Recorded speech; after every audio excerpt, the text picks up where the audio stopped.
Welcome, wanderer, to the democratic center of Athens, otherwise known as the Pnyx.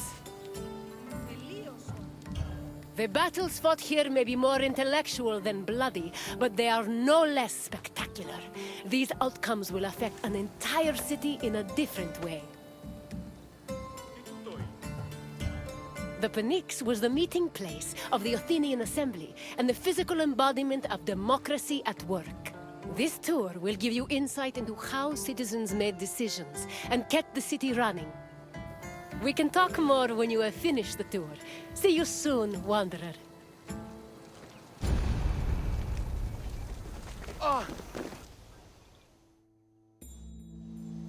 The Athenian assembly was known as the Ecclesia.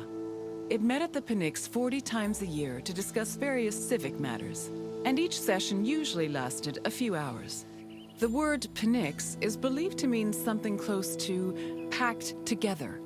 This was probably a reference to the fact that during meetings of the Ecclesia, the location would be filled to its capacity, with citizens packed in practically shoulder to shoulder. All male citizens were allowed to directly participate in the democratic process. Those over 20 years old had the right to speak and vote, while those over 30 could be elected to the higher position of magistrate.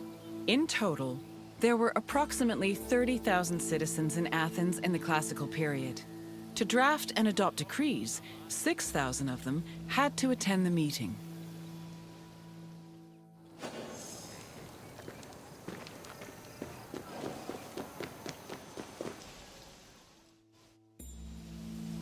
Citizens came from all over Attica's 10 districts to attend the meetings of the Ecclesia. The meeting was presided over by an executive council called the Prytanes. Every session began with a sacrifice to Zeus Agoreos, the patron of the assembly. During the meeting, citizens delivered speeches from the Pnyx's platform on whatever issues the city faced. Afterwards, the issue was voted on with a show of hands from the gathered assembly. The Ecclesia made important decisions about subjects like grain importation, expenses, and declarations of war. While they could not directly enact laws, they had a say in appointing Athens' legislators, which gave them a large role in shaping the city's daily operations.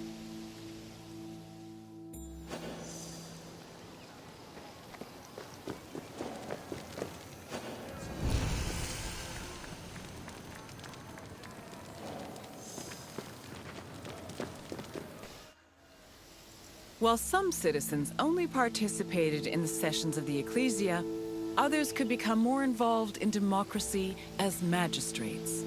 Magistrates were elected from among Athenian citizens over 30.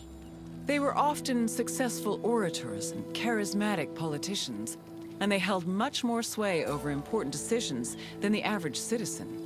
One of the most famous magistrates was Pericles, who was so popular he held his position for 15 years.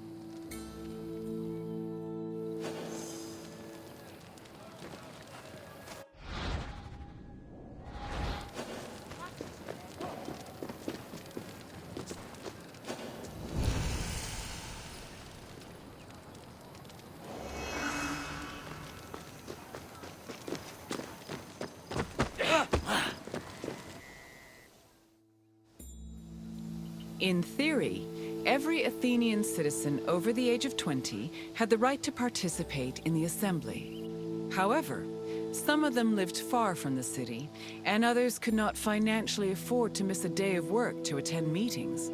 For these reasons, the city introduced a special allowance called a misthos ecclesiastikos in the 4th century BCE, meant to encourage participation. Originally, it was 2 obols, but the politician Cleon raised it to 3.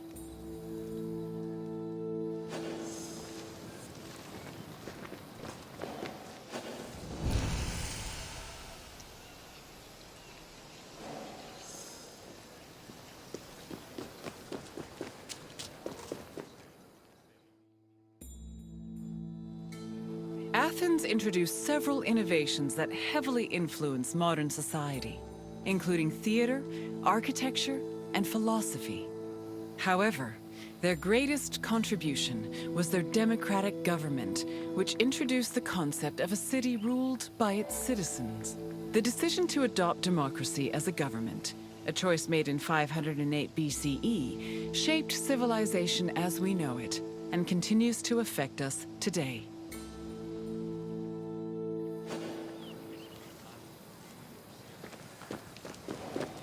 Hello again, Wanderer.